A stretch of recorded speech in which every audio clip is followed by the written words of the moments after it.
Natatandaan mo pa ba?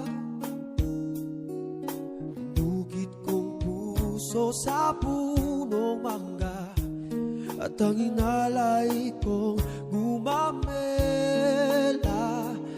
magkahawak kamay sa dalampasigan, malayang tulad ng mga ibon, ang gunita ng ating kahapon.